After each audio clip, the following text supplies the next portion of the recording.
야당이 창당 60주년을 오늘 맞았습니다. 그런데 계파 갈등은 계속 심해지고 있는데, 자, 오늘 오전에 최고위에서 논쟁이 있었습니다. 한 최고위원이 문재인 대표의 재신임 투표, 이걸 조선시대 왕의 재신임을 묻는 선의파동에 빗대서 설명을 했습니다.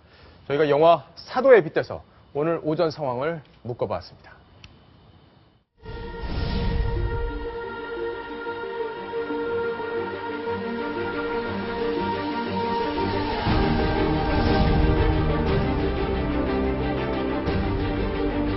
조선시대 왕의 재신임과 같은 선의파동이 여러 차례 있었습니다. 비극의 서막이었습니다. 피비린내 나는 항쟁으로 치달았습니다. 대표의 재신임 문제는 우리 당 역사에 비극의 서막이 될 수도 있습니다. 그래도 강행하시겠다면 저를 받고 가시라는 말씀을 드립니다. 어찌 이런 감당할 수 없는 전교를 내리시옵니까? 나는 원래 이 임금의 자리에 욕심이 없었다. 전하! 배자에게 보위를 넘기신다는 전교를 거두어 주시옵소서. 내 이미 왕실의 최고 어른인 대비의 윤호를 받았다.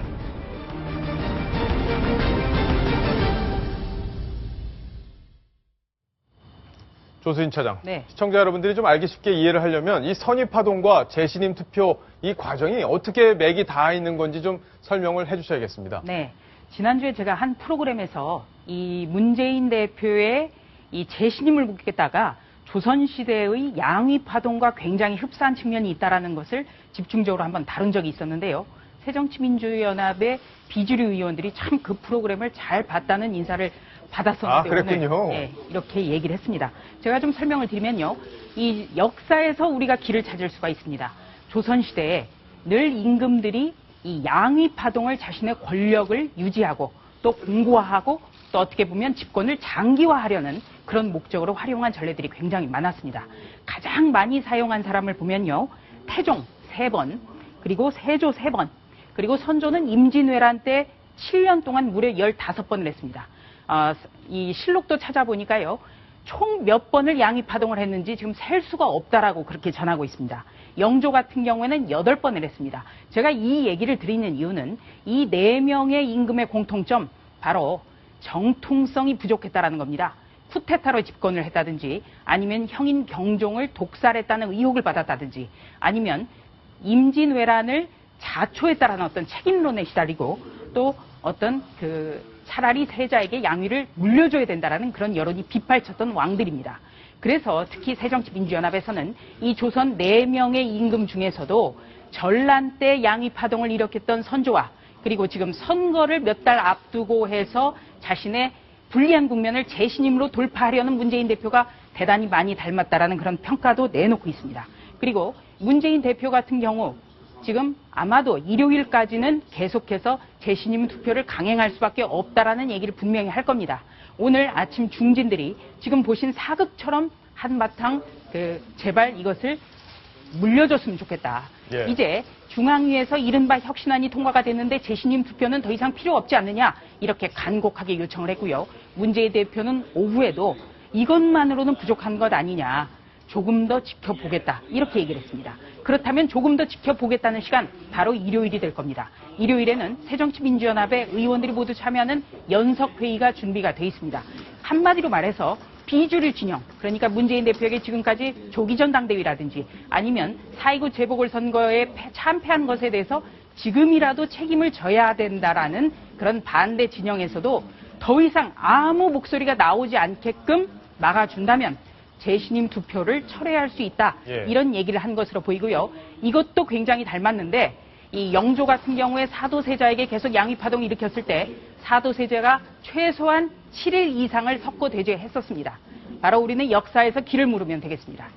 하정대 복장. 네. 자, 결국에는 조수진 차장이 아주 자세히 설명을 해주셨는데, 그러니까 선의파동이라는 게 양위라고 같은 말인데, 이제 선의를 하겠다고 했는데, 이러시면 안 됩니다라고 해서, 그래? 그럼 내가 이제 왕이니까 나한테 이제 덤비는 거 없는 거지. 이제 끝난 거지. 내 마음대로 해도 되는 거지.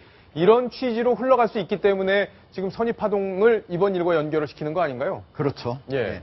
지금 조수진 차장이 설명을 하면서 여러 가지 숫자가 나왔는데 좀 이제 그 조선시대의 양위파동과 관련해서는 약간씩 서로 이제 그 기록이 좀 다르긴 하지만은 어쨌든 선조는 징비록에 내가 양위를 하겠다라고 말을 한 게 43번이 나옵니다. 아, 그래요? 그 중에 실제로 양위 파동을 일으킨 거는 20번이 넘습니다. 그러니까 왜 그랬냐면은 당시에 선조는 임진왜란이 일어나자마자 절대 도성을 비우지 않겠다고 했다가 갑자기 북쪽으로 도망을 가듯이 피난을 간 거거든요. 예. 그러면서 이 백성들한테 아주 인기가 없습니다. 반면에 그 아들 광해군은 직접 적지에 가가지고 여러 사람들을 규합을 해가지고 그때 당시에 투쟁을 했기 때문에 광해군이 정권을 맡아야 되는 거 아니냐 하는 얘기들이 많이 있었기 때문에 그거를 무마하기 위해서 많이 했었고, 영조 같은 경우에도 처음에는 이제 경종을 독살했다는 얘기가 있었거든요.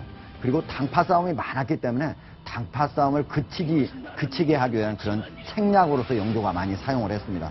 그래서 이번 같은 경우에도 사실은 조선시대 왕이 이렇게 양위 파동을 일으키는 건 대부분이 자기 자신의 입지가 불안했기 때문에 그런 그렇겠죠. 거거든요. 그런 걸 통해서 자기 자신의 입지를 좀 더 공고히 하고, 또 한편으로는 양위 파동을 통해서 적과 나의 동지를 확실히 한번 구분을 해보는 거거든요. 그래서 양위 파동이 있으면 항상 여러 가지 피비린내 나는 그런 숙청 이런 예. 것들이 뒤따랐습니다. 그러니까 이번에 사실은 새정치민주연합이 혁신안을 제가 통과시킬 때 보면은 전체적으로 18%가 반대하고 만장일치로 박수를 치긴 했지만 82%가 찬성을 했습니다. 그렇다면은 문재인 새정치연합 대표 상당히 지지도가 높다 이렇게 볼 수 있는 거 중에 하나거든요. 그런데 비록 20%가 안 되지만 그 사람들의 여러 가지 반대 의견도 계속적으로 나오고 있습니다. 그런데 이런 것들을 어떤 재신임 그런 절차를 통해서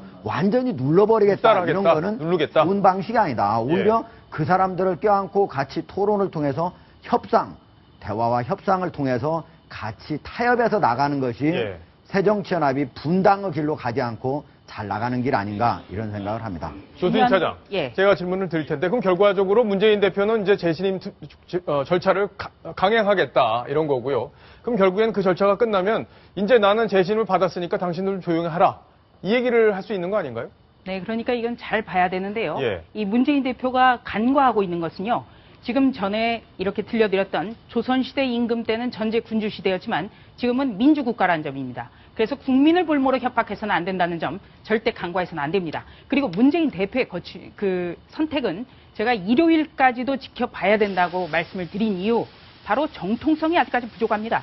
며칠 전에 중앙위원회에서 이른바 혁신안을 표결 통과했는데 만장일치라고 문재인 대표는 발표를 하고 있는데, 이 만장일치라는 것은 회의장에 있는 모든 사람이 단 한 사람도 이견이 없이 모두가 의견을 모아야만 만장일치입니다. 그런데 투표를 하지도 않았고 또 그 안에서는 계속해서 반대 의견이 있었고 참다 못해서 투표장을 아예 나와버린 분들도 있습니다. 그게 어떻게 만장일치입니까? 그렇기 때문에 문재인 대표는 자기의 어떤 이 체제의 정통성을 부여받지 못했기 때문에 줄곧 계속 재신임 투표를 할 수밖에 없다라는 얘기를 강조하고 있고요.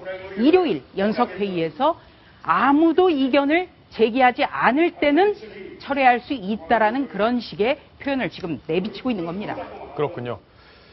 자, 야당의 이름이 새정치 그리고 민주연합입니다. 참 이 이름에 부끄럽지 않은 모습을 국민에게 보여줘야 될 텐데 참 걱정이 많습니다. 조수진 차장, 오늘 보니까 야당 60주년 기념식이 오늘 열렸는데 어제 이 김윤태 교수가 이러다 영구야당 할 것 같다 이런 얘기를 지적을 했어요. 이게 어떤 논리인가요? 네. 지금 어떤 그 야당의 정체성과 노선, 그러니까 중도층보다는 한쪽에 쏠림 현상이 있는 거죠.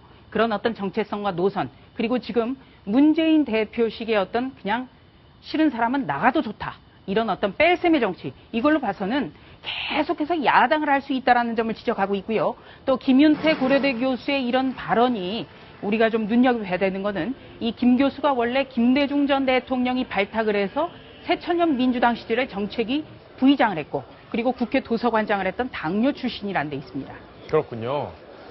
자, 하종대 국장, 그럼 결국에는 이 며칠 전에 이상돈 교수, 새누리당 혁신위원을 했던 이상돈 교수도 이게 야당 80석도 어려울 거다 이런 얘기를 했잖아요. 그러면 이 개헌 저지선이 붕괴된다는 것도 상당히 좀 걱정스러운 그런 상황일 텐데 실제 이렇게 될까요? 어떻게 보세요? 실제로 우리나라의 인구 구성을 보면요.